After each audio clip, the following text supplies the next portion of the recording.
Et bonjour et bienvenue à tous pour la suite de ce petit coin lecture. La suite de la quête d'Ewilan, avec le chapitre 21.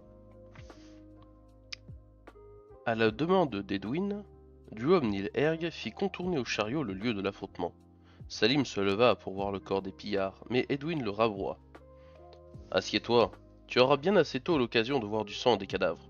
Pour l'instant, j'ai décidé que tu étais trop jeune, compris? Salim obéit sans protester, ce qui tira un sourire léthargique à Camille.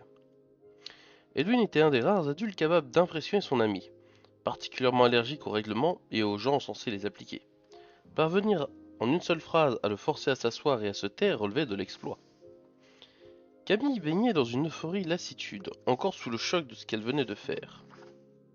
Elle sentait ses perceptions battre comme un cœur gigantesque. Elle avait l'impression de pouvoir redessiner le monde entier, et un battement de cœur plus tard, se retrouva prisonnière des étroites barrières de son esprit. En même temps que son don, des brides de son passé s'étaient remontées à la surface de sa mémoire. Il ne s'agissait pas de souvenirs précis, seulement de réminiscences fugaces.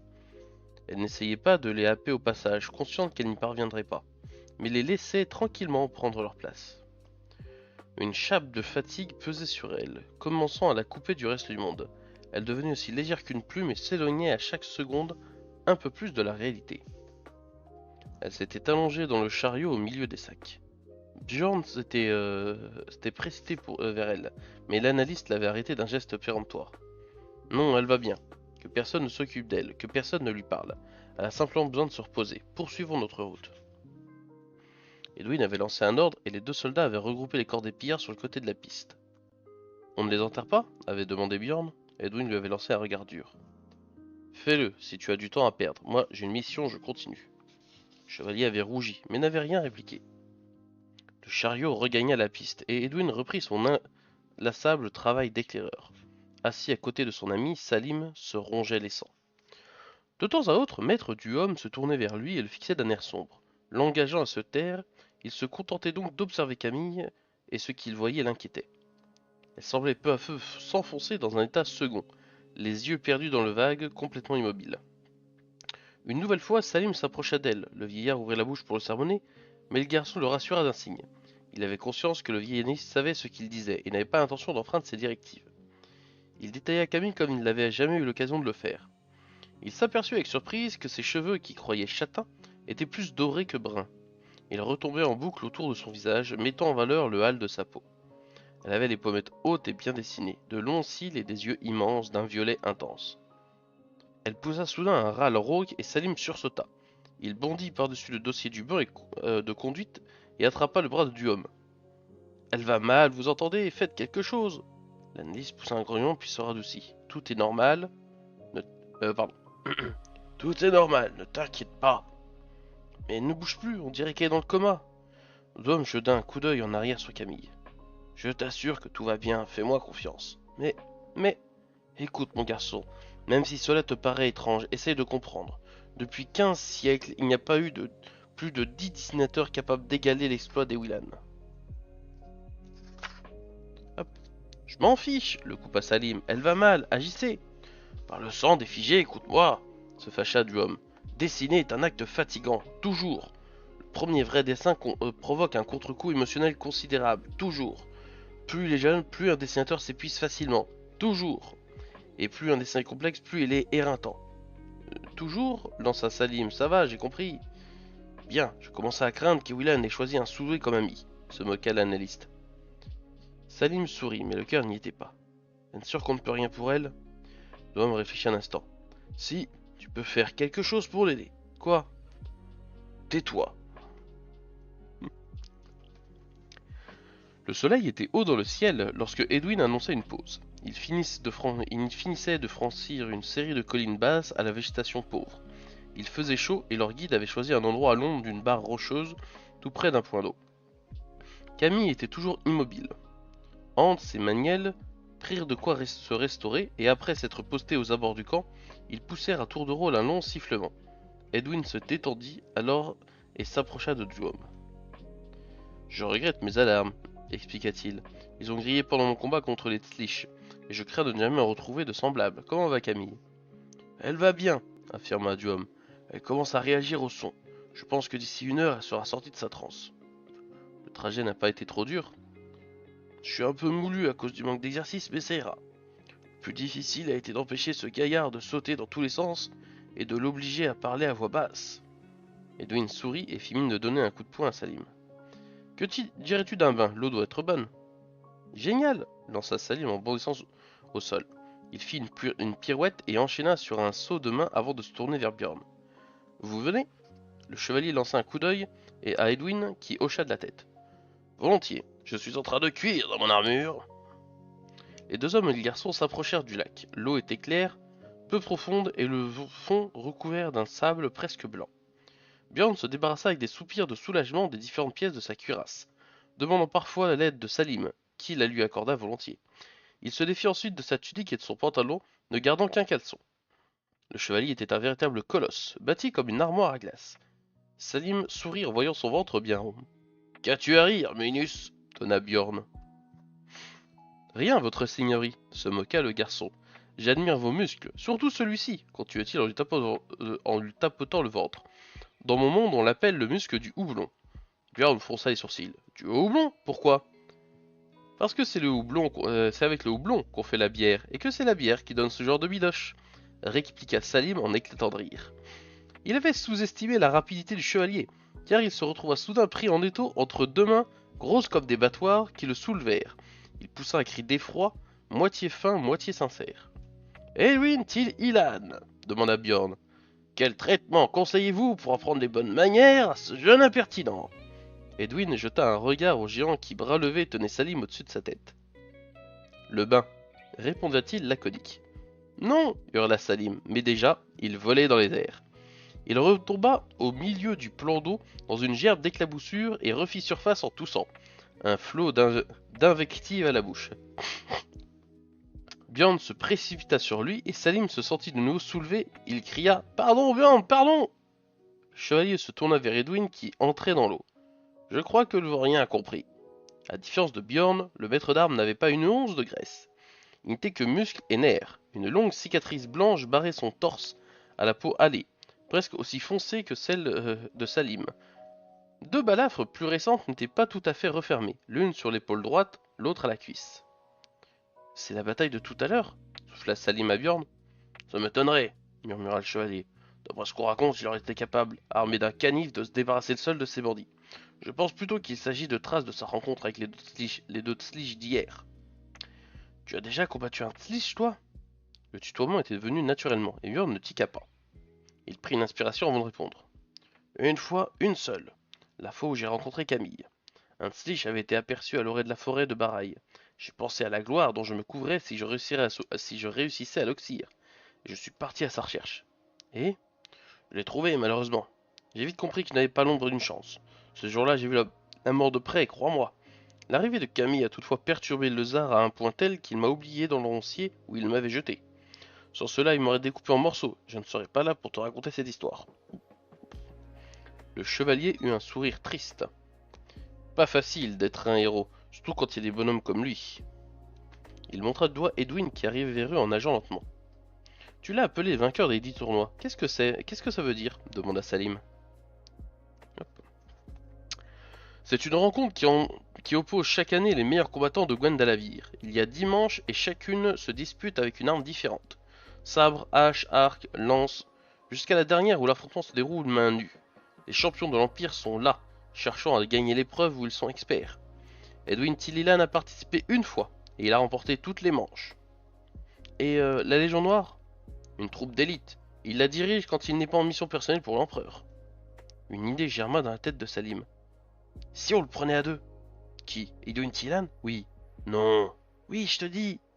Bjorn fermait les yeux, les rouvrit et éclata de rire. Chiche. Chiche. Avec un hurlement, Salim et Bjorn se ruèrent sur Edwin qui les vit arriver. Effaré, pris sous le poids du géant, le garçon s'agrippant comme une pieuvre à ses jambes, il coula à pic.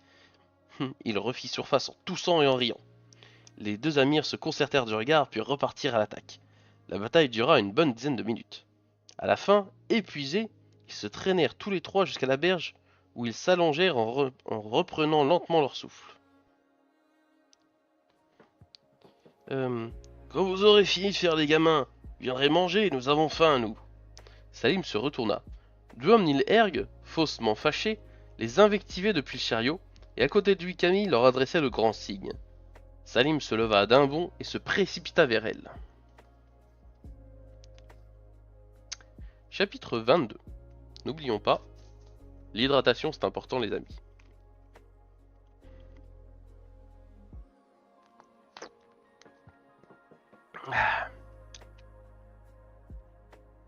J'en profite pour dire, si jamais il y en a qui se disent « Oh moi aussi je lirais bien mes livres préférés », si vous lisez à voix haute, vraiment de l'eau. Parce que la première fois que j'ai lu à voix haute, je me suis explosé la voix pendant une semaine. Nous disions donc, chapitre 22. Camille gardait un souvenir confus de la matinée, passée dans le chariot, et ne souhaitait pas en parler. Maître Duhomme lui donna raison, et personne ne se risqua à le contredire. Ils partagèrent un repas de pain d'herbe que Salim et Camille commençaient à apprécier, de viande séchée de siffleurs et de fromage. Quand ils eurent terminé, Edwin se leva. Viens, dit-il à Bjorn. Nous allons remplacer Hans et Maniel. Nous leur laisserons une demi-heure de repos, puis nous repartirons. Les deux soldats ne cherchèrent pas à lier conversation. Ils prirent le temps de s'asperger d'eau fraîche, puis s'étendirent à l'ombre d'un rocher qu'ils choisissèrent à l'écart, signifiant ainsi leur envie de tranquillité.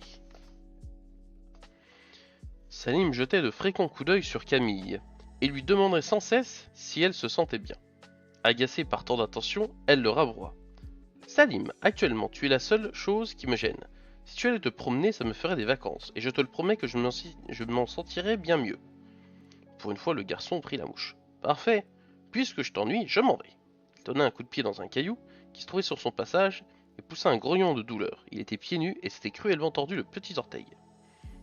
Camille éclata de rire, ce qui acheva de le vexer. Il se dirigea vers le lac et s'assit au bord de l'eau, lui tournant ostensiblement le dos. Camille le regarda en souriant puis s'adressa au vieil analyste. « Maître Duhomme ? Oui, Willan ? Une chose me tracasse, j'aimerais avoir votre opinion. » Duhamnil acquiesça. « Vois-tu, Willan, si j'ai entrepris ce voyage à l'âge que j'ai, c'est pour t'aider dans la mesure de mes moyens. Toutes tes questions sont donc bienvenues. » Camille réfléchit un instant pour rassembler ses pensées et se lança. « La deuxième fois que je suis arrivé ici, les Tlish n'ont mis que quelques heures à me retrouver. Edwin m'a dit qu'il me repérait à mon dessin. C'est vrai, tout dessinateur, lorsqu'il pénètre dans l'imagination, peut ressentir la présence d'un de ses semblables, expliqua Duhomme. Les trois forces qui forment le don nous caractérisent, surtout quand elles sont organisées comme les tiennes. Tu es donc éminemment reconnaissable dès que tu dessines les Tlish. Les Tlish ont en outre une capacité que nous ne possédons pas. Ils peuvent déduire du passage d'un dessinateur dans l'imagination sa position dans le monde réel. Cela les rend particulièrement dangereux. Justement, insta Camille, si les Tlish peuvent me localiser et que je suis si importante pour eux, comment se fait-il qu'ils ne soient pas encore là? L'analyste se passa la main sur le crâne dans un geste qui lui était familier. Les Tlish sont une race en voie de disparition. Je t'ai expliqué qu'ils ne se reproduisent avec beaucoup de difficultés. Nous sommes nombreux à penser qu'il en reste moins d'une vingtaine. Si peu? Oui. Heureusement pour nous, l'affrontement d'hier contre Edwin constitue un véritable désastre pour la race Tlish. Ils ont pris un énorme risque afin de te supprimer, mais ils ont perdu 2 des leurs. Sois sûr qu'ils ne renouvelleront plus ce type d'attaque. Ce qui signifie que nous sommes tranquilles? Hélas non. Il leur reste beaucoup d'autres moyens de nous atteindre. Nous ne sommes pas encore arrivés à la capitale et je doute que notre voyage continue d'être aussi agréable que cette pause au bord de l'eau. Il me semble t'avoir déjà averti qu'ils pouvaient, plutôt que de se déplacer en personne, nous envoyer une horde de tueurs, des raïs ou des mercenaires du chaos. Mais puisque nous nous déplaçons, ils ne peuvent pas nous trouver, objecta Camille. Ne rêve pas, Willan, ça leur complique juste le travail, et avec l'orage que tu as déclenché ce matin, ils doivent déjà connaître notre position. Camille rougit. Vous voulez dire que je les ai attirés? On peut présenter les choses ainsi. Je suis désolé. Il n'y a pas de quoi. Ce que tu as découvert ce matin importe plus que les risques que tu peux nous faire courir. Camille réfléchit un instant. J'ai donc vraiment trouvé mon don? L'analyste éclata de rire. C'est certain. Tes parents auraient été capables de dessiner un pareil orage, mais je n'en connais pas d'autres. Pourquoi alors me faut-il aller chercher mon frère? Ne pouvons-nous pas éveiller et figer sans lui? Duhomme grimaça. Tu possèdes un don remarquable, c'est évident. Je persiste toutefois à dire que tu es trop jeune pour utiliser correctement. Mais l'orage, serais-tu capable de le redessiner? Je... je ne sais pas. Voilà le problème. Il y a de grandes chances que tu ne décides rien pendant des semaines, puis que tu crées un dessin exceptionnel avant d'oublier encore. Il faut du temps pour maîtriser son don. Beaucoup de temps. Éveiller les figés est essentiel pour l'Empire. Grâce à toi, nous savons où ils sont enfermés. Mais nous ne pouvons prendre le risque d'échouer. Nous n'aurons le droit qu'à une seule tentative. Je comprends, acquiesça Camille. J'irai chercher mon frère quand le moment sera venu, et je reviendrai avec lui. Le vieil analyste la regarda tristement. Non, Ewilan. Si par malheur nous échouons, tu représenterais notre dernier rempart contre le chaos. Tu feras passer ton frère ici, mais tu resteras dans l'autre monde. Camille se dressa devant Maître Duhomme. Il n'en est pas question. Il lui attrapa la main et gentiment la tira pour qu'elle s'assoie à côté de lui. Elle se laissa faire avec réticence. Réfléchis un instant. Tu t'apercevras que tu n'as pas le choix. L'enjeu est trop important pour que tu écoutes tes désirs, crois-moi. Camille se dégagea d'un geste brusque. Je suis ici chez moi. Là-bas, je n'ai rien ni personne. Les adultes qui me servent de parents ont pour moi l'affection qu'ils éprouveraient pour un tapis. Ma place est ici, je le sens au fond de mon ventre, dans ma tête, dans toutes les fibres de mon corps. Elle parlait fort, et les mots qu'elle prononçait éclairaient d'un jour nouveau ce qu'elle vivait. Elle s'aperçut qu'elle pensait intensément ce qu'elle était en train de dire, et le poids de l'injustice pesa encore plus lourd sur ses épaules. Pour finir, elle se détourna, elle avait envie de pleurer et ne voulait pas que Diom s'en rende compte. Elle partit d'un pas rageur vers le lac et s'assit à côté de Salim. L'analyste regarda les deux jeunes gens en souriant, amèrement, et William lui rappelait Elicia, sa mère. La perdre alors qu'il venait de la retrouver l'emplissait de tristesse, mais il n'avait pas le choix. Il le savait. Comme il savait qu'il finirait par admettre la situation. Il poussa un soupir fatigué et étira ses vieux membres. Edwin et Bjorn revinrent à ce moment. Ils contemplèrent Camille et Salim assis de dos au bord de l'eau, et Edwin interrogea Duhomme du regard. Elle a posé des questions et je lui ai annoncé la suite des opérations. Et alors? L'analyste jeta un coup d'œil sur Bjorn avant de questionner Edwin des yeux. Chevalier intervient. Je peux me retirer si vous le désirez, mais je crois plus honnête de vous dire que je sais déjà pas mal de choses. Quoi, par exemple? Demanda Edwin d'une voix dure. Je sais que les jeunes ne sont pas d'ici. Je crois pouvoir avancer qu'ils arrivent de ce monde qui se situe je ne sais d'où, et dont on parle dans les milieux bien informés. Edwin s'en remit à Duhomme qui haussa les épaules avant de se retourner vers Bjorn. Qui t'a appris ça? Ça n'a pas été très difficile à deviner. Camille est arrivé je ne sais comment en pleine forêt alors j'étais en train de me faire étriper par un Tslich. Le lézard, quand il l'a vu, s'est désintéressé de moi, ce qui accessoirement m'a sauvé la vie. Elle a ensuite disparu comme elle était venue. Il y a vous aussi, deux des plus importants personnages de l'Empire. Vous abandonnez tout pour convoyer ces gamins. Il y a leurs vêtements, le dessin que Camille a réalisé ce matin, les petites réflexions qui leur échappent régulièrement. Avant la baignade, Salim m'a lancé une boutade qui commençait par «Dans mon monde». Voilà, je sais beaucoup de choses, je peux faire semblant de les ignorer, mais je ne peux oublier ce que j'ai deviné. Il était juste que vous le sachiez. Edwin le considéra sans rien dire, puis parla avec calme. As-tu conscience de risquer ta vie en t'approchant si près des secrets de l'Empire? Bjorn eut un sourire amer. J'en ai conscience, mais je crois que vous m'avez proposé de vous accompagner, c'est que vous avez confiance en moi. Edwin éclata d'un rire sec. On peut nier que tu aies du culot, mais tu as raison, je pense qu'on peut te faire confiance. Et William représente sans doute la dernière chance de l'Empire. La situation est aussi grave que cela. Tu en doutais? Nos forces se font écraser par les raïs au nord, et au sud, les Alines se risquent à des incursions de plus en plus profondes dans les terres, pillant et massacrant tous sur leur passage. Il ne reste qu'une solution. Camille? Oui, tu as vu ce matin ce dont elle est capable. Tout laisse à penser qu'elle a un frère, resté dans son monde, encore plus doué qu'elle. Elle doit le ramener pour qu'il éveille les sentinelles. Éveiller les figés? Je croyais que c'était impossible, qu'ils étaient comme morts ou je ne sais pas où ils se trouvent. Impossible a apparemment reculé d'un pas quand la petite est arrivée. Mais pourquoi ne va-t-elle pas chercher son frère maintenant? Elle n'en est pas encore capable, expliqua Maître Duhomme. Alors? Hop. Alors nous voyageons jusqu'à Alger pour la mettre hors d'atteinte d'Etzlich. C'est le seul endroit où elle pourra préparer sa mission en toute sécurité. Ouais, je comprends, dit gravement le chevalier. Il montra Camille du doigt. Et là, qu'est-ce qui lui arrive? Le vieil analyste tourna son regard vers les jeunes gens toujours assis au bord de l'eau. Elle apprend à vieillir, expliqua-t-il d'un ton triste. Ça lui fait mal. Chapitre 23.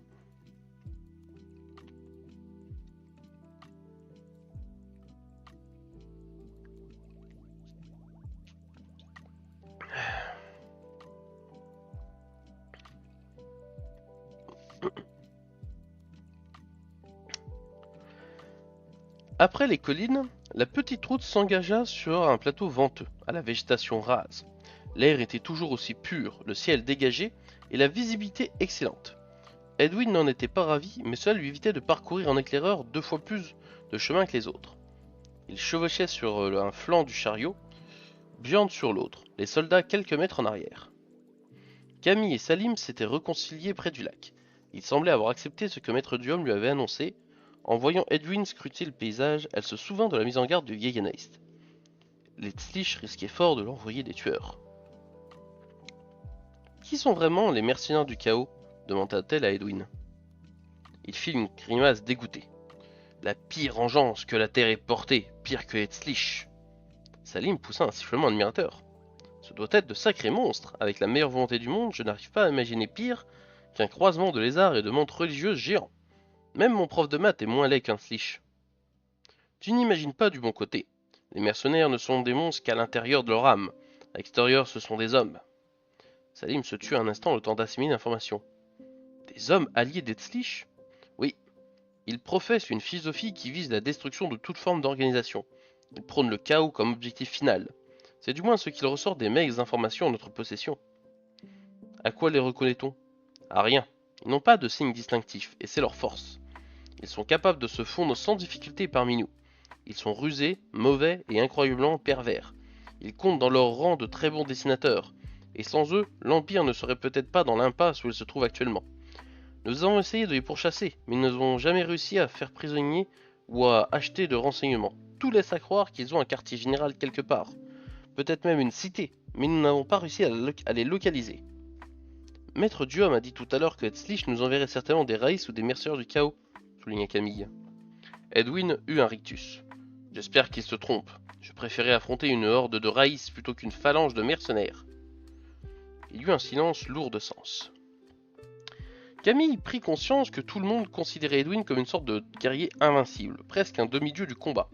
Il suffisait d'être près de lui pour se trouver en sécurité. L'entendre exprimer ses craintes avait douché l'enthousiasme de la troupe. Jusqu'à Bjorn, qui fronçait les sourcils. Edwin, constatant le trouble que ses paroles avaient fait naître, précisa avec un sourire dur. Pour être honnête, j'ajouterais que les mercenaires ne tiennent pas plus à tomber sur moi que moi sur eux. Contrairement à la plupart d'entre eux, j'ai l'avantage d'avoir survécu à nos nombreux affrontements. Salim expira longuement avant de lancer au maître d'armes un regard admiratif. Camille le poussa du coude. Il faudrait savoir ce que tu veux. Tu as l'intention de devenir marchand ou spécialiste dans la mise en bouillie de monstres ? Les deux, ma vieille, les deux, répliqua Salim avec une totale assurance. Le soir tombait lorsqu'ils atteignirent un petit village niché dans une des combles qui poinçonnaient le plateau.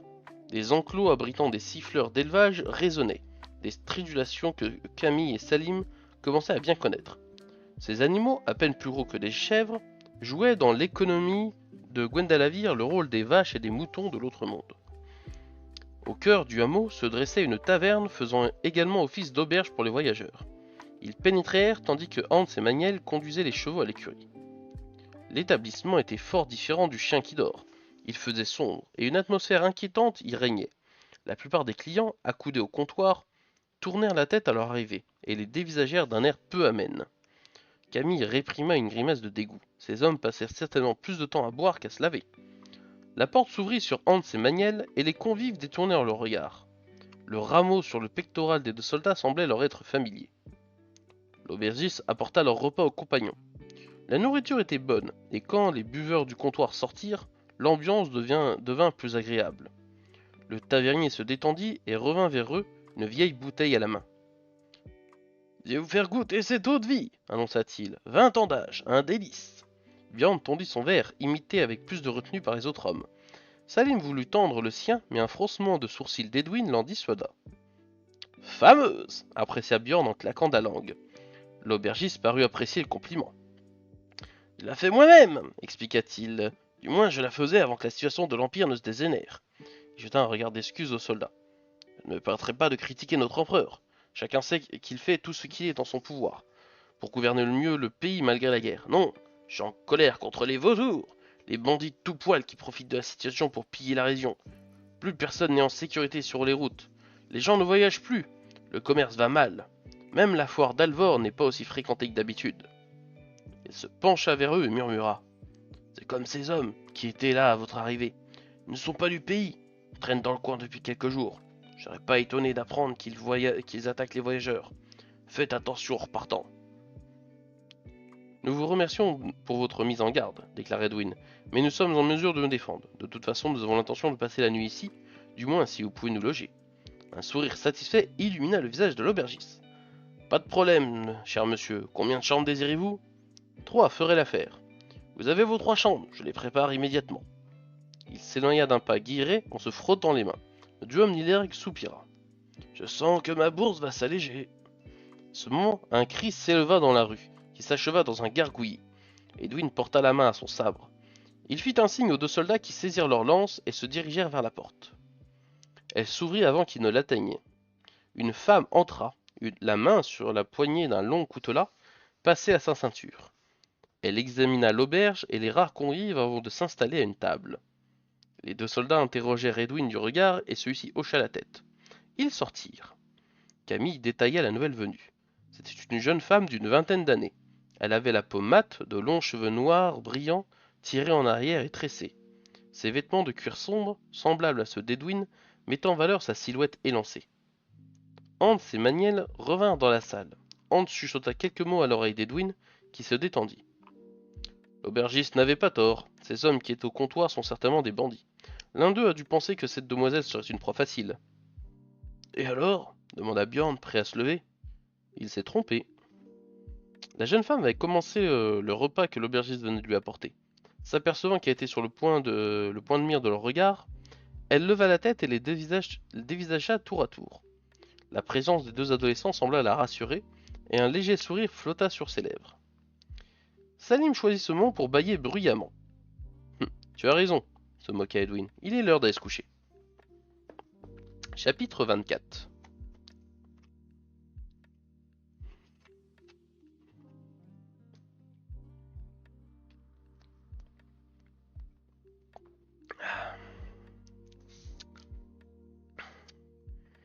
Ils repartirent à l'aube alors que le soleil pointait à peine.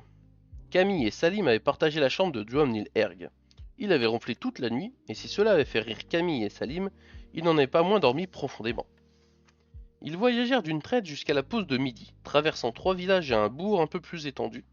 Puis, ils quittèrent le plateau et la végétation redevint plus verte et plus haute. Camille était assis à côté de l'analyste et débattait à mi-voix. « Il existe autant d'art du dessin qu'il existe de dessinateurs, » lui expliqua-t-il. « Cela complique sérieusement les choses quand on veut enseigner à une novice comment s'y prendre. » À l'arrière du chariot, Salim soupira. Son rôle dans l'aventure commençait à lui paraître bien secondaire. Il n'osait pas avouer ouvertement qu'il était jaloux de la présence des autres membres de la troupe. Mais il entrait un peu de ce sentiment dans sa morosité. Impossible par contre d'envier Camille. Salim était convaincu qu'elle était exceptionnelle. Il trouvait donc logique qu'on lui porte une attention particulière. Bjorn avait juré de la défendre. Maître Duhomme passait son temps à parler avec elle, jusqu'à Edwin qui ne la quittait jamais vraiment des yeux. Tout cela était normal, sauf que Camille était préoccupée par ce qu'elle découvrait depuis 3 jours. Il finissait par se retrouver un peu seul. Bjorn dut s'apercevoir que le garçon brillait du noir. Il talonna son cheval et s'approcha. « Monte, jeune homme !» Le chevalier avait allégé son armure dont le plastron et le haume étaient maintenant rangés dans le chariot. Il avait passé une cotte de maille sur une tunique matelassée, et ses cheveux qu'il portait assez longs flottaient sur ses épaules. « Que je monte où ?» s'étonna Salim en regardant autour de lui. « Ici, Benet !» se moqua Bjorn en dessinant sa selle. « Pas dans un arbre !»« Je peux, puisque je te le propose. » Salim poussa un cri de joie. Sans plus attendre, il bondit sur le chevalier. Bjorn, surpris, faillit être désarçonné, mais réussit in extremis à se retrouver son équilibre tout en retenant Salim. Le cheval, rompu aux exercices guerriers, n'avait pas bronché. « Je me demande, grommela Bjorn, si je n'ai pas fait une bêtise en te proposant ça. » Saïm lui lança un regard si faussement désolé que le chevalier éclata de rire. Eh bien, continua-t-il, on va faire une sorte que tu ne sois pas venu pour rien. Il éperonna son cheval qui bondit. Salim poussa un cri, mais déjà l'animal atteignait sa pleine vitesse. En quelques secondes, ils furent loin. Bjorn fit décrire à sa monture un grand cercle autour d'un bosquet de frênes avant de revenir vers la troupe. Salim riait aux éclats, d'un rire extatique. Bjorn amena son coursier contre le chariot, et le garçon bondit à l'intérieur. Plus tard, je serai chevalier, affirma-t-il à Camille. J'espère que nous ne croiserons pas un cosmonaute ou un chasseur de méduses, se contenta-t-elle de répondre en souriant. En milieu d'après-midi, la contrée devint plus sauvage. Aucun village, aucune ferme, même fortifiée, ne se dressait plus à l'horizon. Ils croisèrent par contre de nombreux animaux. Edwin donna une nouvelle preuve de son talent en apportant à plus de 100 mètres d'une seule flèche un oiseau semblable à une autruche naine que maître Duhomme appela coureur. Salim profita de l'occasion pour raconter à Bjorn, qui était devenu son grand ami, l'histoire de sa tresse coupée par un tir d'Edwin, quand il les avait sauvés des marcheurs. La nuit était presque là lorsque près d'un bois, il découvrit un petit feu qui brûlait sans fumée et un cheval attaché à un arbre proche. Aucun être humain n'était visible. Duhomme arrêta l'attelage. Edwin mit pied à terre et s'approcha du feu, la main sur la poignée de son sabre, tous les sens en alerte. « Vous ne risquez rien !» La voix avait retenti clair à l'orée du bois. Edwin pivota souplement, sa lame sortit du fourreau avec un chuintement menaçant, et il se mit en garde. Une silhouette s'approcha, les mains en évidence. Camille reconnut la jeune femme de la veille. « Que faites-vous ici » l'interpella Edwin en regainant son sabre. « Je pourrais là vous retourner la question, mais comme je suis poli et que j'ai des principes, je préfère vous proposer d'utiliser mon feu pour votre repas. » La réponse avait été proférée d'une voix calme, légèrement teintée de moquerie. Camille décida que cette jeune femme lui plaisait. Edwin dut juger qu'elle n'était pas dangereuse, car il reprit. « Je suis désolé de vous avoir paru discourtois. Nous acceptons votre offre si vous acceptez de partager notre nourriture. » Volontiers, acquiesça la jeune femme. Votre compagnie sera la bienvenue. J'aime voyager seul, mais il faut avouer que je m'ennuie parfois un peu. Sur un signe de tête d'Edwin, Hans et Magnhild descendirent à leur tour de cheval et entreprirent de dresser le camp, aidés par Bjorn, pendant que Duhomme s'approcha de la jeune femme. « Enchanté, dit le vieil analyste d'un ton cérémonieux. Je m'appelle Duhomme Nilherg. Enchanté également, si le mot convient. Je suis Elana Kaldin. L'analyste s'apprêtait à présenter ses compagnons quand le maître d'armes lui vola la parole. Je m'appelle Edwin, et voici Camille et Salim. La jeune femme regarda les deux adolescents avec un brin de surprise. Vous n'avez pas peur, s'étonna-t-elle, de voyager si loin par les temps qui courent? Je pourrais vous retourner la question, rétorqua Camille, mais comme je suis discrète et que j'ai des principes, je préfère vous demander si vous aimez la viande de coureur cuite à point. Elana sourit, laissant entrevoir des dents éclatantes. Voilà longtemps que je ne m'étais pas fait moucher d'aussi belle façon, approuva-t-elle. Peu de temps après, ils se retrouvaient rassis autour du feu, mordant à pleines dents dans une viande grillée et juteuse. Mania avait pris le premier tour de garde, et sa lance à la main se tenait à l'écart de la lumière dispensée par les flammes. Elana se montra une convive loquace et amusante. Elle connaissait des dizaines d'histoires et possédait un véritable don de conteuse. Lorsqu'elle en eut relaté 3 d'affilée, elle se tourna vers Camille. « Et toi, jeune fille, qui a la langue si bien pendue, ne nous raconterais-tu pas quelque chose ?»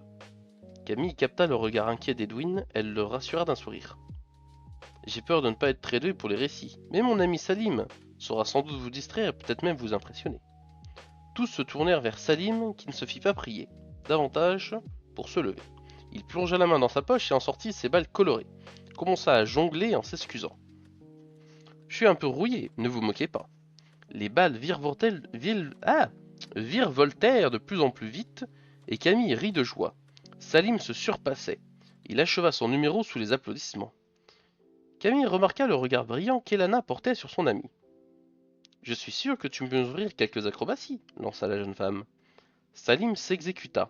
Ils firent le tour du camp en marchant sur les mains, et réussit à ramasser une de ses balles avec les pieds, puis se redressa, et après une brève course d'élan, effectua un magnifique saut périlleux. Elana le félicita. « Bravo Salim, tu disposes de belles capacités. J'espère qu'on te donnera l'occasion de les exploiter. » Le garçon s'assit sous les remarques élogieuses de Bjorn et d'Edwin. Camille le savait ému, et elle était heureuse pour lui. Bientôt Edwin indiqua qu'il était temps de se coucher. Hans prit son tour de garde. Réveille-moi dans 2 heures, lui ordonna le maître d'armes. Le soldat hocha la tête. Il se posta près d'un gros arbre, à une vingtaine de mètres du campement. La nuit promettait une nouvelle fois d'être fraîche, et Camille fut heureuse de s'envelopper dans son poncho. Le feu baissa progressivement jusqu'à n'être plus que braise. Bientôt, seule la lueur des étoiles éclaira le camp.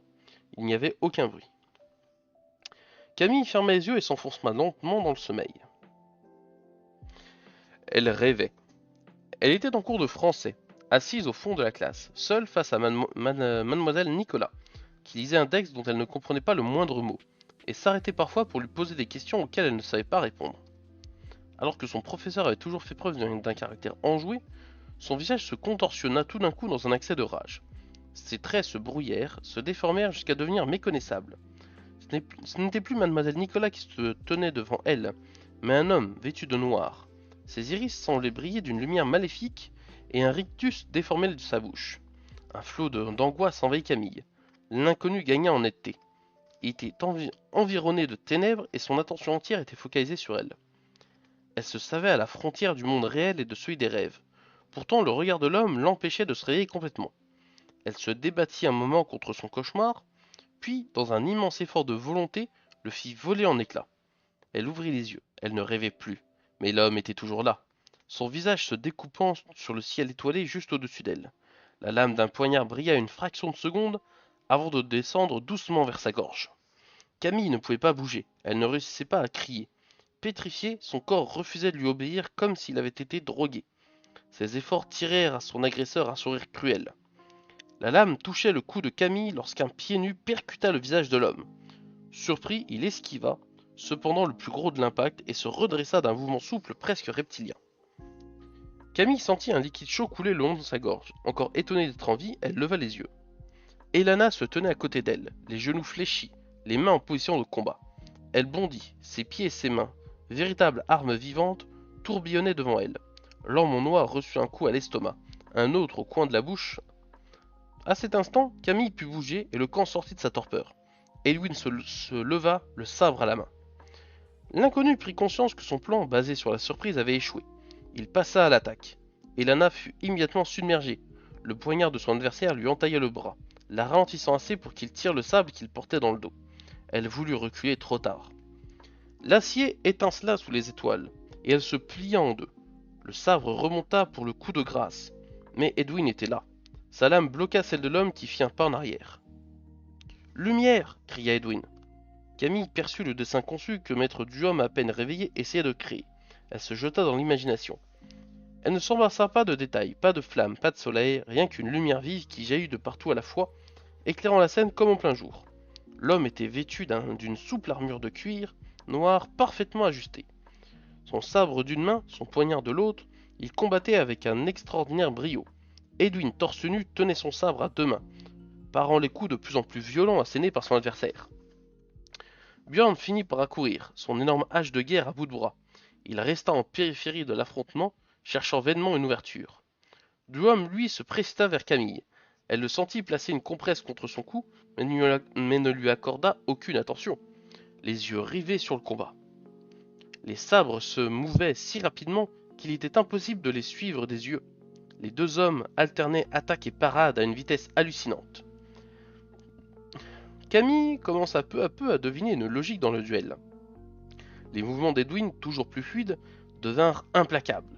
Elle comprit que le maître d'armes, qui avait jusque-là jaugé son adversaire, se déplaçant pour se trouver toujours entre sa cible et lui, accentuait sa pression. L'homme en noir céda du terrain, ses mouvements faiblirent.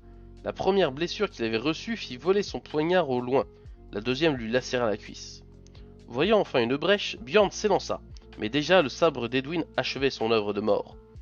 Pendant une infime seconde, l'inconnu baissa sa garde.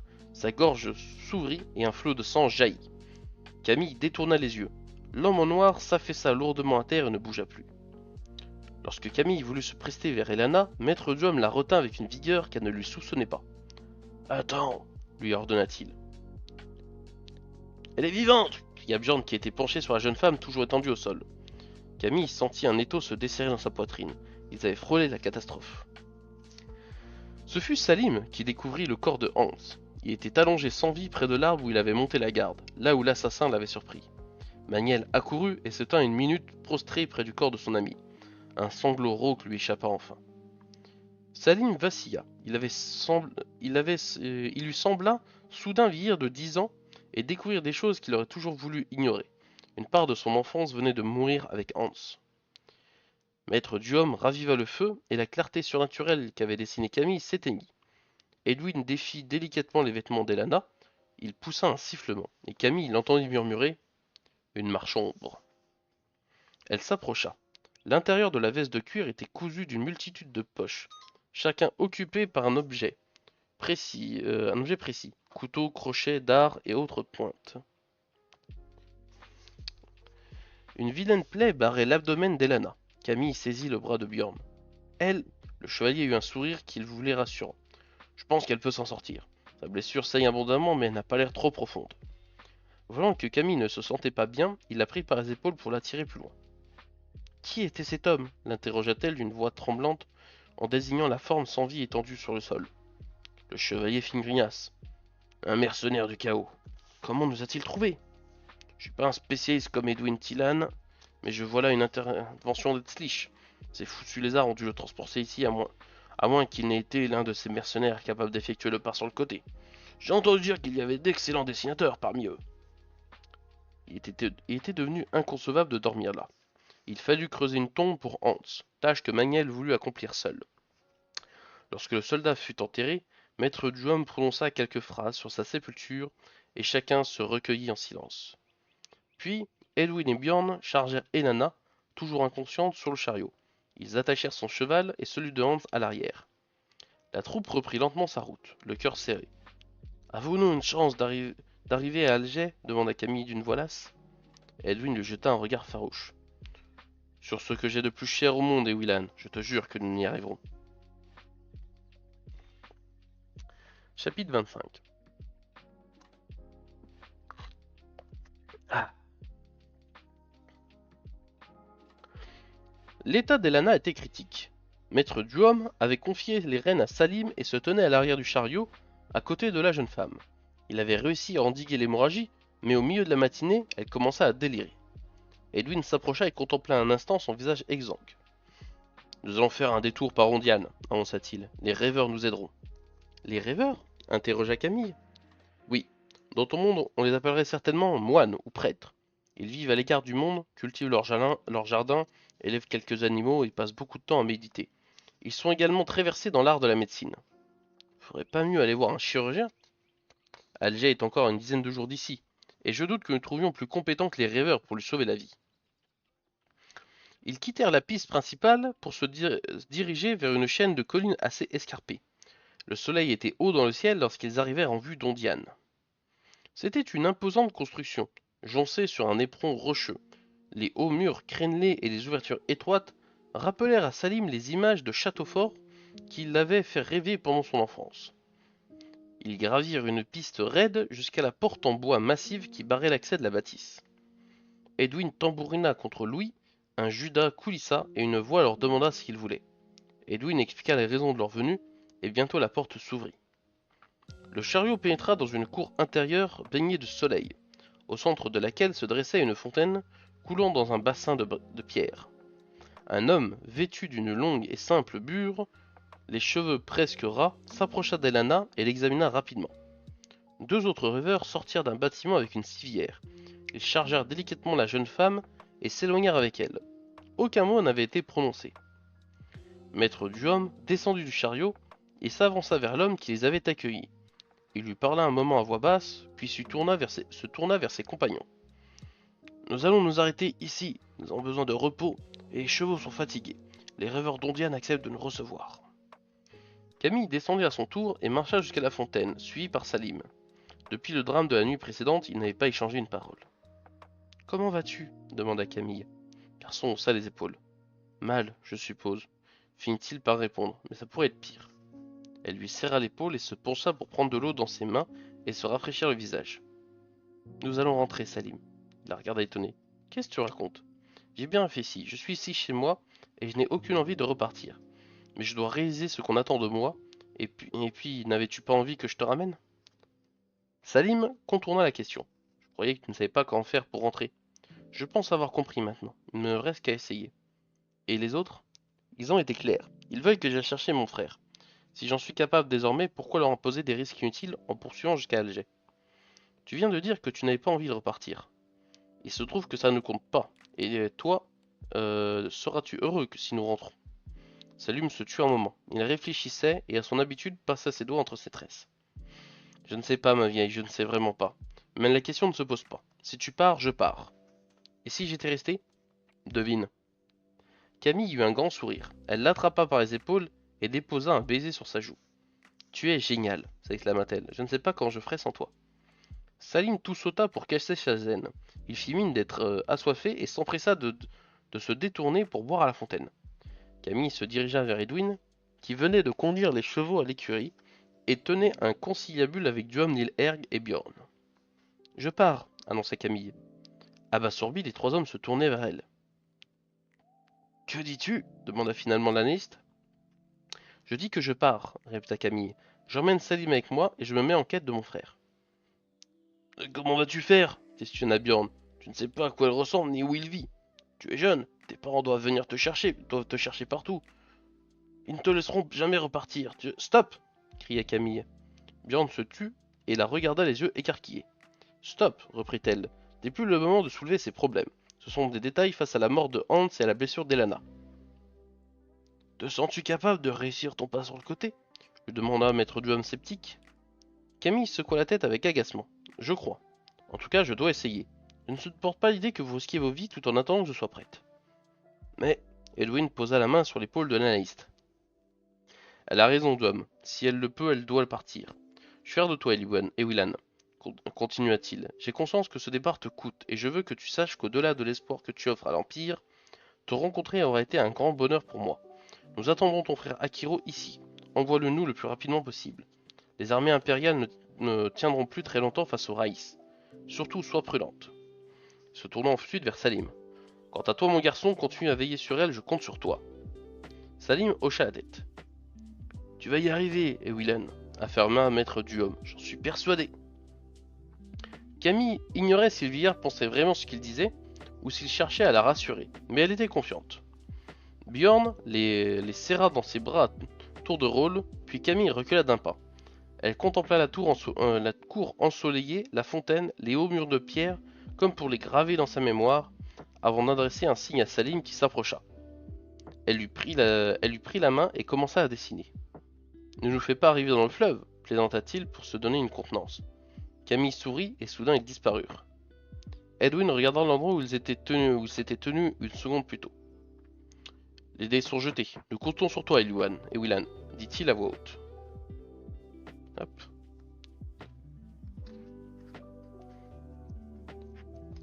Chapitre 26. Ou chapitre 1 de la partie 2. Parce que du coup, il y a la partie 1 Ewilan et là, c'est la partie 2 Akiro. Mais on va appeler ça un chapitre 26.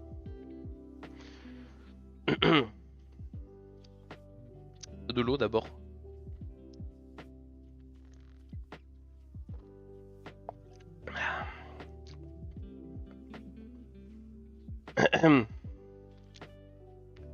Un instant ils étaient dans la cour d'Ondiane, l'instant suivant ils coulaient à pic dans un univers aquatique glauque, se débattant pour ne pas se noyer.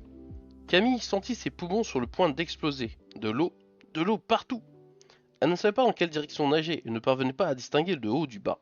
À côté d'elle, Salim ouvrait de grands yeux terrifiés. Tout d'un coup, elle heurta quelque chose du pied. Elle baissa les yeux, si baisser était le terme. Une voiture se trouvait là, l'avant planté dans la vase. C'était le repère qui lui manquait. Suivie par Salim, elle se propulsa vers le haut d'un violent coup de pied. Des points noirs papillonnaient devant leurs yeux et ils étaient près de perdre connaissance lorsqu'ils crevèrent la surface. Ils inspirèrent une délicieuse bouffée d'air et la vie emplit leurs poumons. Ils étaient au beau milieu d'un fleuve. Il faisait grand jour. Un faible courant les entraînait, et sur les berges, Camille reconnut les immeubles de la cité de Salim. Courage, lança-t-elle, la maison est juste là. Génial, jeta Salim, je n'aurais pas besoin de me laver en arrivant. Ils bataillèrent de longues minutes pour regagner la rive, et s'accrochèrent épuisés à une échelle au bord du quai. Des voix toutes proches retentirent, des bras se tendirent et il fut tiré hors de l'eau. Et que vous est-il arrivé demanda quelqu'un. Regardez, lança une voix. On dirait les deux adolescents qui ont disparu et dont on parle à la télévision. Camille fermait les yeux. Les véritables problèmes commençaient. La police fut sur les lieux peu de temps après et les conduisit au commissariat. Pendant le trajet, Camille se pencha vers son amie. Nous avons été enlevés, murmura-t-elle. Nous sommes échappés. Laisse-moi parler et contente-toi de confirmer ce que je dirais. Salim, dépassé par les événements, hocha la tête. Au commissariat, on leur procura des vêtements secs, puis un inspecteur les interrogea. Camille lui raconta une histoire qu'elle tenta de rendre aussi plausible que possible. Des inconnus les avaient kidnappés devant chez elle, 4 jours plus tôt. Ils les avaient bâillonnés et leur avaient bandé les yeux, avant de les enfermer dans une pièce qu'elle pensait vide. Puis, les rares paroles prononcées résonnaient fortement. Ils avaient semblé entendre les voix de 3 hommes différents, mais n'en étaient pas certaines. Pour faire une bonne mesure, elle se mit à pleurer doucement. L'inspecteur, désolé, essaya maladroitement de la consoler. Salim, lui, jouait les hébétés. Il n'avait pas à se forcer beaucoup, tant le changement l'avait assommé. Comment vous êtes-vous libéré demanda le policier. Camille relata les dernières parties de son mensonge. Les ravisseurs les avaient détachés puis entrés de nouveau dans une voiture. Pendant le trajet, Salim et elle avaient discrètement fait glisser les bandeaux qui les aveuglaient. 2 hommes étaient assis à l'avant. Quand nous sommes passés au-dessus du fleuve, l'auto a ralenti avant de s'arrêter. Les 2 hommes ont consulté une carte sans faire attention à nous. Les portières étaient déverrouillées. Nous avons risqué le tout pour le tout. Nous sommes précipités à l'extérieur et nous avons sauté du pont. L'inspecteur paraissait partagé entre l'admiration et le doute. N'avez-vous pas d'autres renseignements? Tous les indices, même infimes, peuvent nous être utiles. Camille fit mine de réfléchir et ajouta. Juste avant d'enjamber le parapet, j'ai vu le numéro d'immatriculation de la voiture. L'inspecteur se pencha en avant, soudain très attentif. Et tu t'en souviens? Oui. 6444 RG26. Parfait. Je vérifie, j'en ai pour 1 minute. Il fit pivoter sa chaise pour faire face à son ordinateur. Il tapota quelques touches et se rejeta en arrière en pestant. Une voiture volée, j'aurais dû m'en douter. Ce qui m'intrigue, c'est que le vol a été déclaré il y a plus d'1 an. Où l'ont-ils planqué pendant tout ce temps? On frappa à la porte du bureau et un policier en uniforme passa la tête par l'entrebâillement. Vous attend à l'accueil, chef. L'inspecteur se leva. Ce sont certainement vos parents. Nous les avons avertis dès que nous vous avons retrouvés. Je reviens dans un instant. Qu'est-ce que c'est que cette histoire de plaque d'immatriculation demanda Salim dès qu'ils furent seuls. Camille sourit. Ses cheveux étaient trempés. Elle portait de vieux vêtements trop grands pour elle et sentait la vase. Mais Salim la trouvait encore plus belle que d'habitude. C'est le numéro de la voiture que nous avons vue au fond du fleuve. Si elle était là, ce n'est pas par hasard. Il y avait de fortes chances qu'elle ait été volée. Tu es génial. Elle fit mine de se fâcher. Et toi, tu es un danger public. Qu'est-ce qui t'a pris de me parler du fleuve juste avant qu'on fasse le pas sur le côté? J'avais commencé à dessiner le parc. Tu as tout détraqué. Salim éclata de rire, Camille l'imita. Désolé ma vieille, commença-t-il. La porte du bureau s'ouvrit et Monsieur du Ciel entra. Je ne vois vraiment pas ce que la situation a de comique, lança-t-il à Camille de sa voix sèche. Vous nous faites mourir d'inquiétude, vous nous couvrez de ridicule en faisant parler de vous et dans tous les journaux. Nous sommes appelés au commissariat comme des parents de délinquants, et quand j'arrive, je vous trouve en train de rire avec cette espèce de... Je m'appelle Salim, monsieur. D'impertinent, acheva Monsieur du Ciel. Quant à vous, Camille, vous n'avez pas fini d'entendre parler, croyez-moi. L'inspecteur entra à son tour dans le bureau et trouva Monsieur du Ciel rouge de colère, les mains sur les hanches en train d'apostropher Camille. Je m'attendais à trouver votre fille dans vos bras, remarqua-t-il. Monsieur du Ciel essaya de se donner une contenance. L'émotion, sans doute. L'inspecteur ne parut pas dupe, mais n'ajouta rien. Il se tourna vers Salim. Ta mère vient de nous rappeler. Elle n'a pas le temps de venir te chercher et veut que tu rentres à pied. Il soupira avant d'ajouter. Quel monde, c'est incroyable. J'ai demandé une voiture. Nous allons te raccompagner. Bon, les enfants, nous ferons tout pour coincer les gens qui vous ont fait ça. Mais je ne vous promets rien. Nous disposons de peu d'éléments. Comme on dit dans le film, ne vous éloignez pas. J'aurai peut-être des questions à vous poser. En attendant, reposez-vous et ne ressassez pas trop cette histoire. Évidemment, si vous vous souvenez de quelque chose, même un détail, n'hésitez pas, prévenez-moi. Je suis l'inspecteur Franchina. Camille se sentit rougir. Mentir n'avait pas été difficile, mais le policier était si humain que le tromper lui faisait honte. Heureusement, il ne remarqua pas son trouble et leur adressa un franc sourire. Vous allez sans doute être interviewé par des journalistes. Ils sont parfois un peu difficiles à supporter. Mais ne vous inquiétez pas, cela ne durera pas et vous trouverez bientôt votre petite vie tranquille. Camille le remercia. Une petite vie tranquille, s'il savait. Hop. Bonjour. Je vois qu'il y a quelqu'un dans le chat. Je lis un bouquin qui s'appelle La quête des Willan.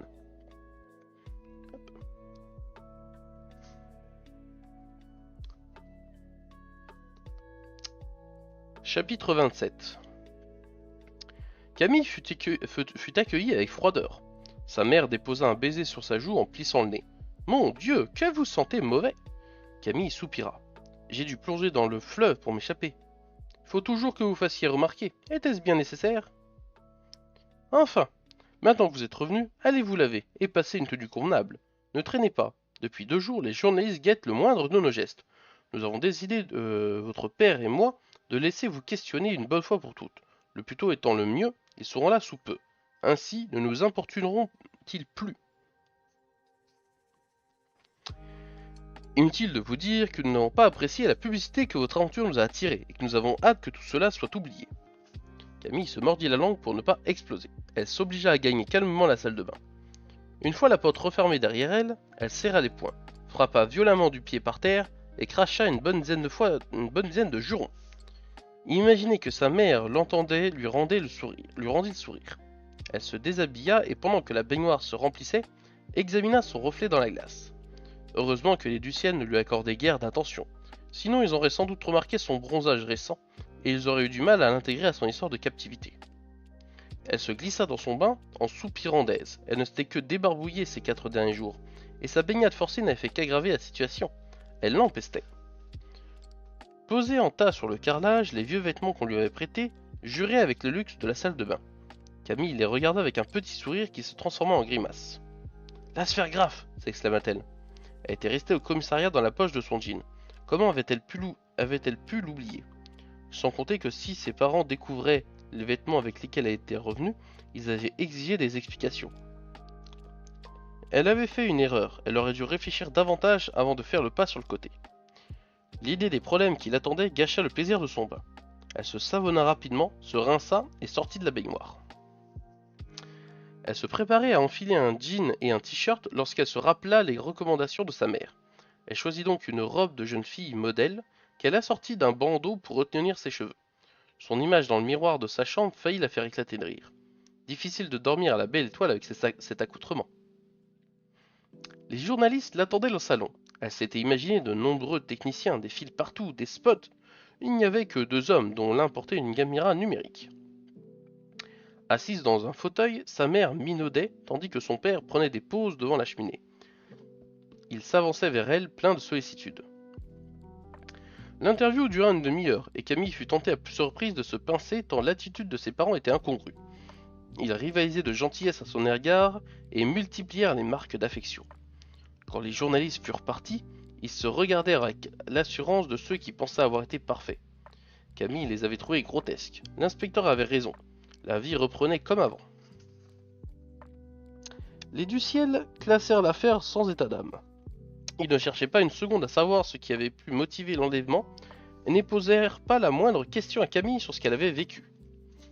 Elle finit sa soirée dans la bibliothèque, seule, levée dans son fauteuil favori, échafaudant des plans pour la suite. Il lui tardait d'être au lendemain pour les soumettre à la sagacité de Salim.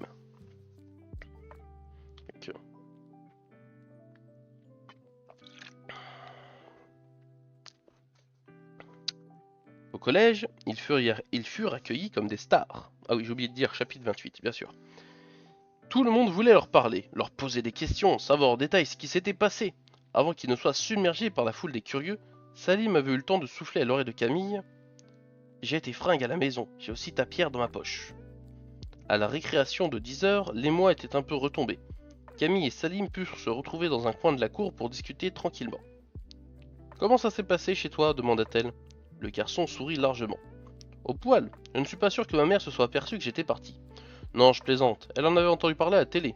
Et toi, ton père a continué sur sa lancée du commissariat ?»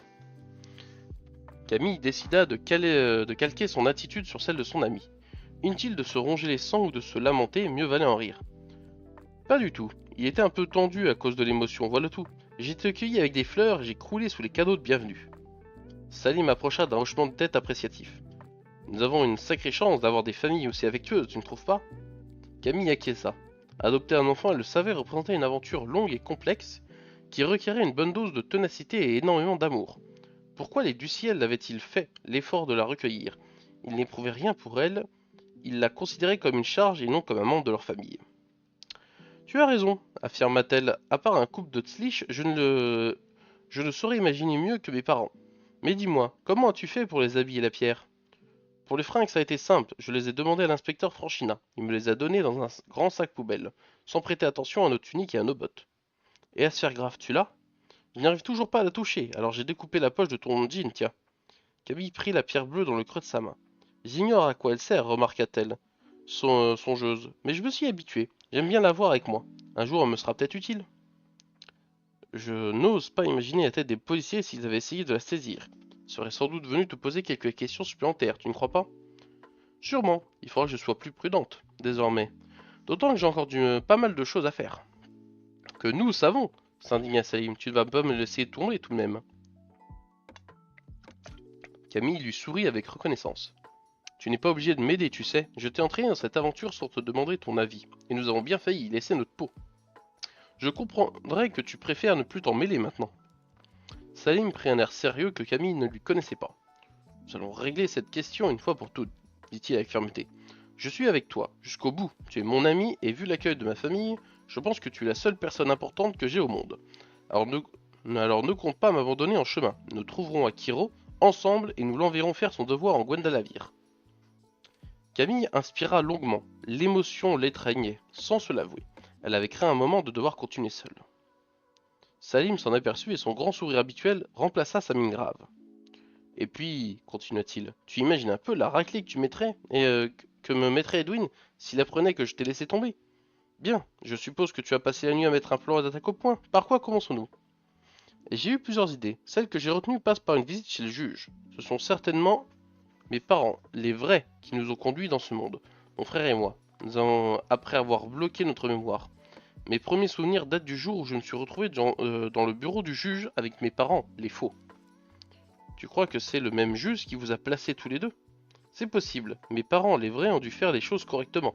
Je les imagine mal nous abandonner sur les marches d'une église par une froide nuit d'hiver. Dommage, ça rendrait ton histoire encore plus pathétique. Salim, tu as une cervelle de crustacé. Il est possible que le juge ait conservé des documents nous concernant mon frère et moi. Il faut mettre la main dessus. Tu comptes entrer dans son bureau et lui demander gentiment la permission de fouiller ses archives? Une cervelle de crustacé débile. Après les cours ce soir, nous passerons devant le tribunal et nous aviserons pour la suite. Bien, chef, le crustacé est à vos ordres. Camille éclata de rire et Salim, qui avait recherché cet effet, se sentit soulagé. Leur journée au collège leur parut d'une morosité insupportable. Ils avaient pris l'habitude d'un rythme de vie trépidant où danger et merveille se succédaient à un rythme rapide. Être assis à une table pendant une journée entière fut une torture. Ils finirent cependant par être libérés et partirent d'un pas rapide. Je ne peux pas traîner, avait expliqué Camille. Pendant quelques jours, mes parents vont me surveiller de près. Il faut que je fasse attention. Elle avait trouvé l'adresse du juge pour enfants dans l'annuaire. C'était un annexe du tribunal situé dans le centre-ville. Un petit parc bien entretenu s'étendait devant la façade principale. Ils firent le tour du bâtiment pour repérer les ouvertures. Les deux portes d'entrée étaient imposantes et bardées de serrures. Les fenêtres du rez-de-chaussée munies de barreaux et celles des étages se trouvaient à une bonne hauteur du sol. C'est une véritable forteresse, soupira Camille accablée. Je ne vois absolument pas comment nous y introduire. J'ai deux trois idées, la rassura Salim. Tu veux que je te les expose? Camille regarda sa montre et secoua la tête. Pas maintenant, il faut que j'y aille. Tu crois qu'on pourra s'essayer cette nuit? Sans aucun problème, affirma Salim. Mais comment vas-tu t'échapper? Je me débrouillerai. Rendez-vous à 1 heure, d'accord? Bien, chef, je serai là. Camille lui lança un clin d'œil et rentra chez elle, en marchant à vive allure pour arriver à temps. La soirée lui parut interminable. Madame Duciel, pour une fois, l'interrogea sur ce qu'elle avait fait au collège, mais Camille comprit rapidement que ses réponses ne l'intéressaient pas vraiment. Elle prétexta une grosse fatigue et monta dans sa chambre. Son principal souci pour son évasion nocturne était la présence de Sultan et Genghis. Les molosses la connaissaient. Ils ne n'attaqueraient pas, mais ils risquaient d'aboyer. Or, la police avait certainement établi un rapprochement entre son enlèvement et la présence d'un prétendu rôdeur qui avait brisé une vitre quelques jours plus tôt.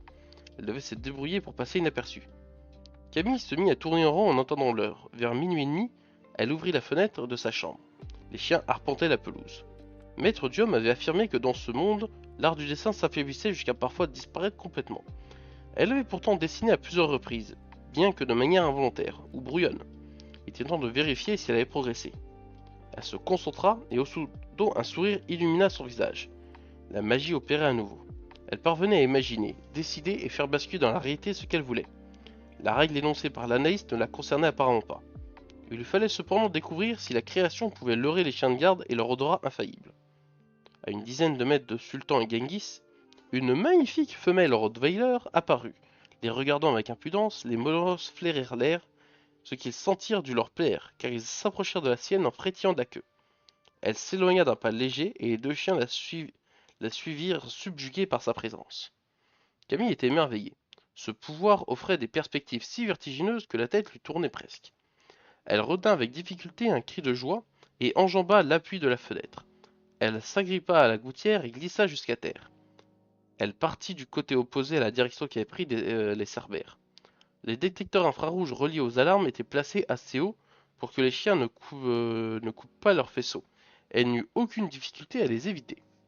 Elle passa le mur en s'aidant des branches d'un vieux pin, se laissa tomber souplement dans la rue et regarda derrière elle. Le retour serait plus difficile, Salim devrait l'aider à grimper. Ce n'était toutefois pas le moment d'y penser. Aussi, Camille partit d'un bon pas vers le centre-ville. Son ami l'attendait à l'endroit convenu. Habillé de sombre, il se fondait dans l'obscurité et elle ne remarqua qu'au dernier moment. Merci, murmura-t-elle. Le crustacé de l'ombre est toujours prêt pour de nouvelles aventures, chef. Elle lui serra l'épaule. On y va? Salim hocha la tête. Ils s'approchèrent discrètement de la grille basse qui entourait le parc du bâtiment. Après un regard circulaire sur la rue déserte, ils l'enjambèrent. Ils contournèrent en silence l'édifice avant de revenir sur leurs pas. Tu vois une solution? Fit Camille dubitative. Une petite fenêtre sans volet s'ouvrait tout en haut de la façade au niveau du troisième étage. On va passer par là, décréta Salim. Nous ne sommes pas des oiseaux, rétorqua Camille. Les crustacés ne volent pas, tu sais. Le garçon sourit dans l'ombre. Fais-moi confiance, est-ce que tu peux grimper jusqu'à la fenêtre qui est là au premier étage?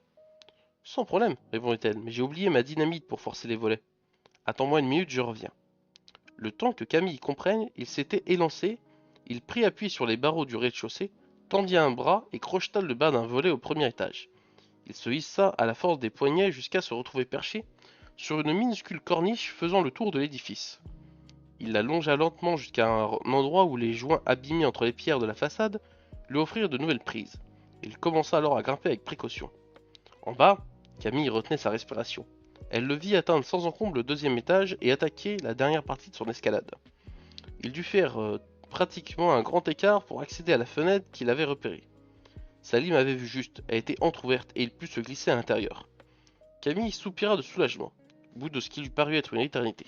Un grincement la fit sursauter. Un des volets de la fenêtre du premier étage s'ouvrit légèrement. Allez, ma vieille, souffla Salim, à toi de jouer. Camille attrapa à son tour les barreaux du rez-de-chaussée et se hissa au niveau du premier étage. Salim lui saisit la main et l'aida à passer à l'intérieur. Elle se retrouva dans l'annexe du tribunal. Lorsque Salim tira le volet, il y régnait une obscurité presque complète. Se déplacer s'avançait difficile. Une douce lumière naquit au bout de ses doigts. Salim sursauta. Ma parole, tu es une véritable sorcière. Je ne sais pas pourquoi, lui expliqua-t-elle, mais je trouve que la lumière est la chose la plus facile à dessiner. Ils étaient dans une salle d'attente meublée de chaises et une table basse supportant une pile de revues. Dès qu'elle fut dans le couloir, Camille reconnut les lieux. C'était son plus vieux souvenir et il était présent à son esprit dans les moindres détails. Suivie par Salim, elle gagna la cage d'escalier et monta au deuxième étage. Là, elle se dirigea sans hésiter vers une porte imposante tendue de cuir. Elle n'était pas fermée à clé et ils pénétrèrent dans une pièce spacieuse aux murs couverts de livres, un bureau sombre trônant en son centre. Camille se souvenait parfaitement de l'homme assis dans son fauteuil, mais n'avait aucune idée de l'endroit où il rangeait ses documents. Une imposante armoire métallique haute de 2 mètres et large d'autant attira son attention. Elle était divisée en tiroirs coulissants, marqués chacun d'une série de lettres. Camille ouvrit le tiroir qui portait les lettres D-I-E-N et découvrit une multitude de dossiers bien classés. Heureusement que ce juge est plus ordonné que moi, souffla-t-elle à Salim. Elle trouva sans difficulté le dossier du ciel. Elle le posa sur le bureau et le feuilleta.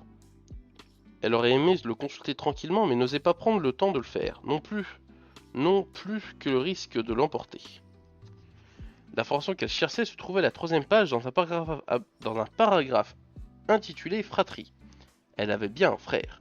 Il s'appelait Mathieu et avait été adopté 2 jours avant elle par une famille du nom de Boulanger. Elle mémorisa l'adresse, remarquant au passage qu'il était précisé que toute communication entre frères et sœurs était interdite.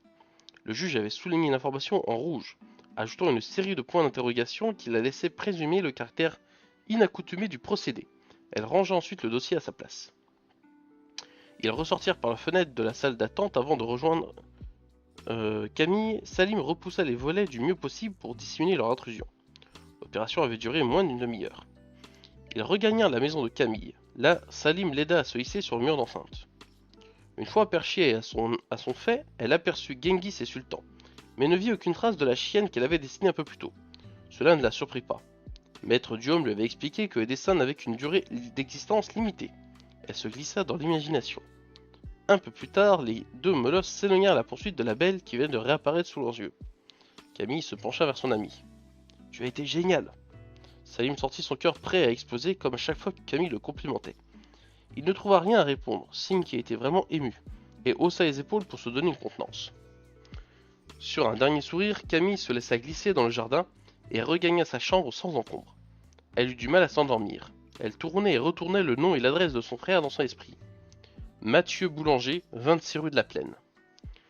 Elle calcula qu'il était un peu plus jeune qu'elle ne l'était aujourd'hui, lorsqu'il avait été conduit dans ce monde. À présent, il avait entre 18 et 19 ans.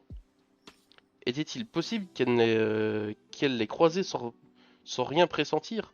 La rue de la Plaine était dans le centre-ville. Elle devait l'avoir empruntée pour une bonne centaine de fois en 7 ans. Elle essayait de l'imaginer, mais son portrait ne cessait de se modifier. Lorsqu'il prit les traits de Salim, elle renonça et ferma les yeux. Hop. Chapitre 29.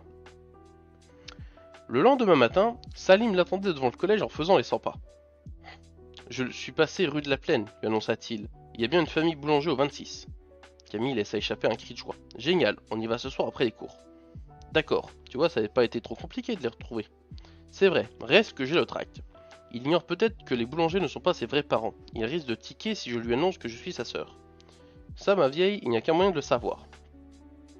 Leur journée de classe fut interminable. Camille n'avait qu'une hâte, que la sonnerie les libère, et à 17 h, ils furent parmi les premiers à quitter le collège. À leur grande surprise, l'inspecteur Franchina les attendait à la sortie. « Bonjour les jeunes, j'étais dans le coin et j'ai eu l'idée de passer pour prendre des nouvelles. Comment allez-vous »« Ça va, répondit Camille. Le policier eut un sourire un peu gêné. « Ton père n'a pas eu l'air très heureux de te revoir, ça a dû te faire de la peine. »« Bon, vous savez, j'ai l'habitude, il n'est pas du genre à étaler ses sentiments. » Tout de même, on aurait pu s'attendre à un peu plus de gentillesse. J'avoue que son attitude m'a étonné. Camille le dévisagea. « Vous soupçonnez mon père d'avoir un rapport avec notre enlèvement ?» Le policier rougit légèrement et prit la parole trop vite, sur un ton mal assuré. « Pas du tout, pourquoi voudrais-tu que je le suspecte ?»« Je ne veux rien, mais si vous désirez qu'on ne devine pas vos pensées, il vaudrait mieux les dissimuler. » L'inspecteur haussa les épaules et après un bref salut se dirigea vers sa voiture. « Waouh !» s'exclama Salim, tu as dû perdre un boulon pour nos aventures. Qu'est-ce qui t'a pris de lui parler comme ça? Tu n'as même pas été poli. Camille soupira. N'exagère pas. Son enquête patine, il a besoin de suspects, et il est évident qu'il trouve louche le comportement de mon père. Et comme nous sommes des collégiens, il n'a pas pris la peine de masquer ses soupçons et ça m'énerve. Si je lui ai parlé sur ce ton, c'est que nous avons d'autres choses à faire qu'à discuter des raisons d'un enlèvement qui n'a pas eu lieu. Tu viens? Les deux amis partirent vers le centre-ville et gagnèrent la rue de la Plaine. Le 26 était un ancien hôtel particulier bien restauré, avec des barreaux de fer forgés aux fenêtres du rez-de-chaussée. La porte d'entrée en boisson dominait le trottoir de quelques marches. Salim resta en arrière, tandis que Camille, après une légère hésitation, appuyait sur le bouton de la sonnette. Bientôt, des pas retentirent et la porte s'ouvrit. Une femme âgée d'une cinquantaine d'années, sur une femme âgée d'une cinquantaine d'années. Elle eut un mouvement de recul nettement perceptible en découvrant Camille, mais se reprit très vite. Elle lui offrit un sourire avenant. « Oui, dit-elle. »« Bonjour madame, commença Camille. Est-ce que je pourrais parler à Mathieu ?» La femme prit un air étonné. « Mathieu? Mais il n'est pas là. »« Ah? Que lui veux-tu à Mathieu ?» Camille se jeta à l'eau. « J'ai entendu parler de lui au collège et... » Madame Boulanger l'arrêta d'un geste aimable. « Toujours cette histoire de dessin, je suppose. C'est vrai qu'il est très doué, mais tu devrais te trouver un autre professeur. Si c'est bien ce que tu cherches. Mathieu vit à Paris depuis 2 ans. Il a intégré les beaux-arts. Nous ne le voyons que pendant les vacances. » Camille eut envie de hurler, mais elle réussit à se contenir. Elle remercia Madame Boulanger qui lui adressa un signe de la main avant de refermer la porte. « En essayant de calmer les battements de son cœur, Camille s'avança vers Salim, qui s'était discrètement reculé de quelques pas lorsque Madame Boulanger était apparue. Il écouta toute l'histoire. Calme-toi, ma vieille, s'exclama-t-il en voyant son visage bouleversé. Paris, c'est pas le bout du monde. Tu vas tranquillement retourner chez toi demain. Nous chercherons une solution à ce problème. Cela aurait été étonnant qu'on réussisse en 2 jours. Je dirais même frustrant, tu ne crois pas? Tu as sans doute raison, admit-elle, mais je ne peux pas m'empêcher d'être déçu. Salim leva les yeux au ciel. Ah, c'est génie, il leur faut tout de suite. As-tu réfléchi à ce que nous ferons une fois qu'on aura trouvé ton frère? Tu vois, moi, je te le dis, on va s'ennuyer. Ne sois donc pas pressé de finir ton travail, d'accord? Salim avait un don certain pour dédramatiser une situation. Quand elle le quitta, Camille était rassérénée. Une fois arrivée chez elle, elle serait volontiers blottie dans un fauteuil devant un bon film. Mais Madame du Ciel lui rappela qu'elle était punie et qu'à son souvenir, personne n'avait levé la sanction. Camille renonça à s'expliquer et se retira jusqu'au dîner d'un bibliothèque. Le repas fut aussi plaisant que d'habitude, et lorsqu'il prit fin dans un silence pesant, elle se demanda si elle serait encore capable de supporter cette atmosphère pendant toutes les années qui lui restaient à vivre avec les du ciel. Elle regagna sa chambre en invoquant des révisions et s'allongea sur son lit. L'urgence de la situation en Gwendalavir excluait qu'elle attende l'hypothétique retour de son frère pour les vacances, mais elle ne connaissait pas Paris et s'inquiétait de l'idée de devoir s'y rendre. Un grattement sur le parquet la tira de ses réflexions. Elle pencha la tête et bondit de surprise. Un curieux animal, à peine plus gros qu'une souris, était assis au milieu de sa chambre, et se frottait le museau avec ses pattes avant. Il avait une fourrure gris pâle qui semblait très douce, une queue en panache et des oreilles pointues. Au bruit que fit Camille en se penchant, la bestiole inclina la tête sur le côté et braqua sur elle des yeux noirs immenses, presque démesurés par rapport à sa taille. Elle trottina vers le lit et escalada la couette qui pendait sur le sol. Camille tendit la main très doucement et, du bout des doigts, effleura la fourrure grise. Le petit animal émit un curieux ronflement. La souris, sauf que ce n'est pas une souris, ronronnait comme un chat. « D'où viens-tu, toi » murmura-t-elle en la caressant.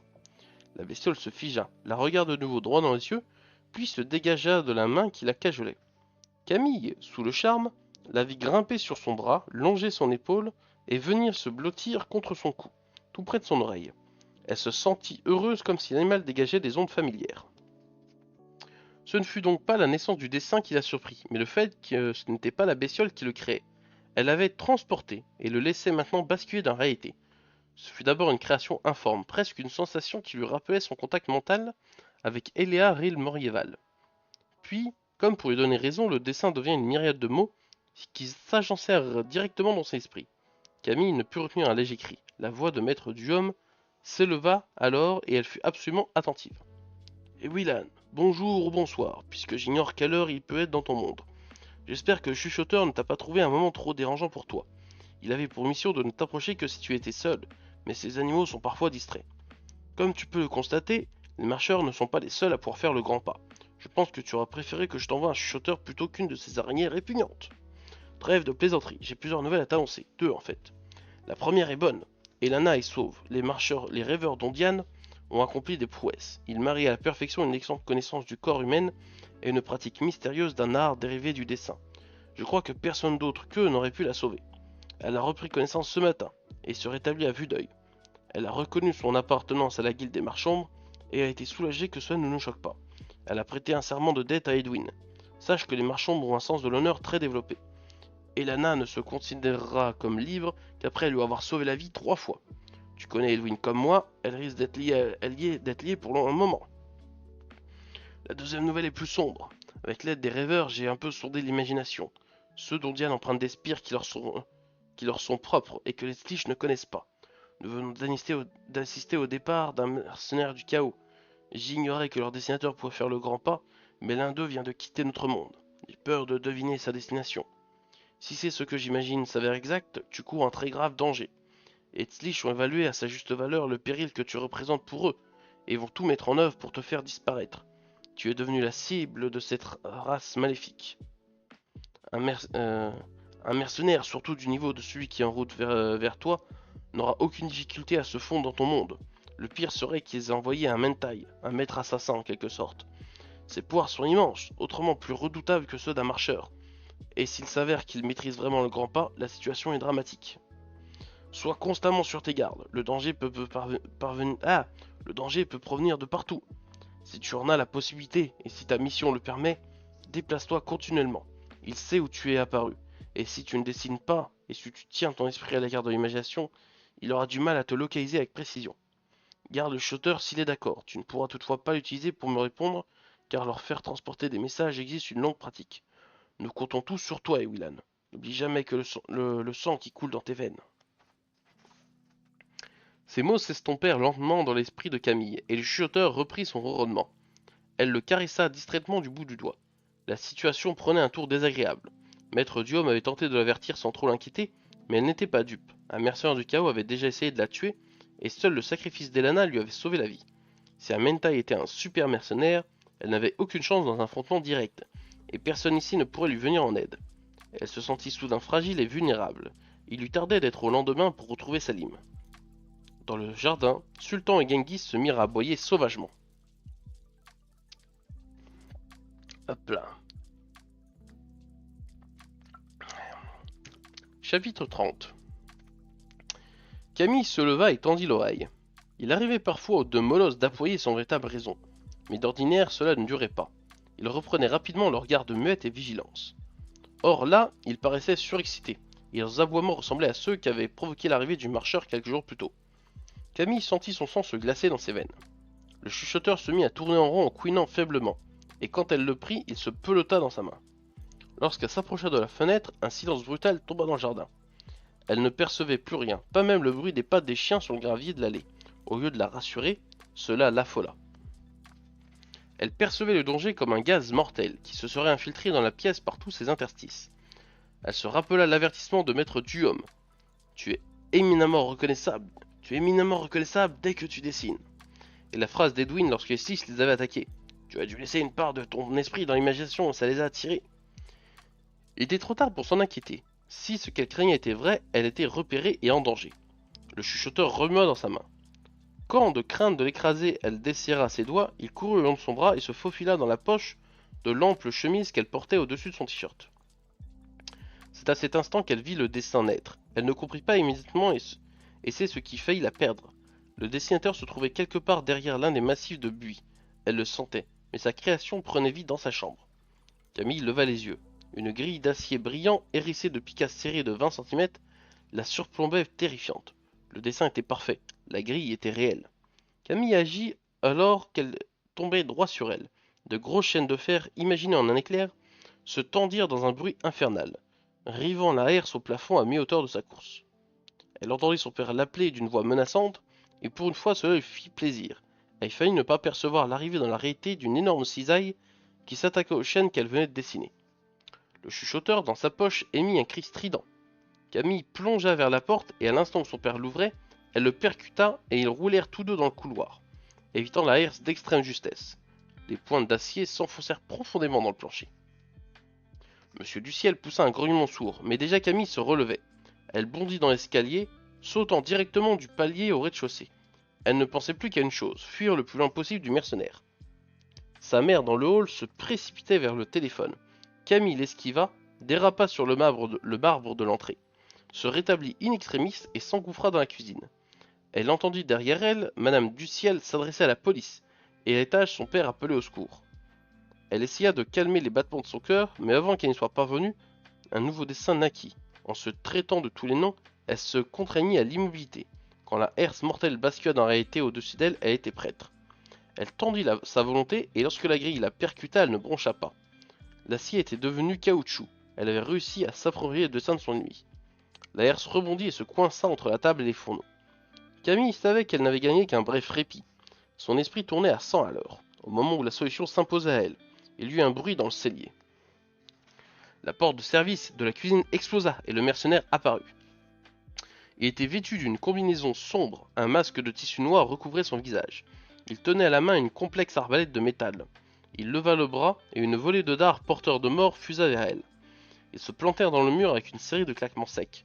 Camille avait disparu. Le mercenaire se figea. La fille était forte, rapide, mais elle ne savait pas masquer son don. La retrouver serait un jeu d'enfant. Elle devait se trouver tout près. Il se concentra, arpentant l'imagination à la recherche de cette trace si particulière que laissaient les débutants. Attirés par le pouvoir comme un insecte par une flamme, une partie de leur esprit restait restent engagés dans les spires sans qu'ils en aient conscience, et ils sont visibles à qui sait chercher. Sa proie ne tarderait pas à lui apparaître. À sa grande surprise, il ne trouva rien qu'un frémissement qui l'écarta dédaigneusement. Le don des Woolen était bien plus fort que ça. Si fort que lui, un Mentai en était presque jaloux. La porte donnant sur le hall s'ouvrit et un homme apparut. Certainement le père adoptif de la fille, songea le mercenaire.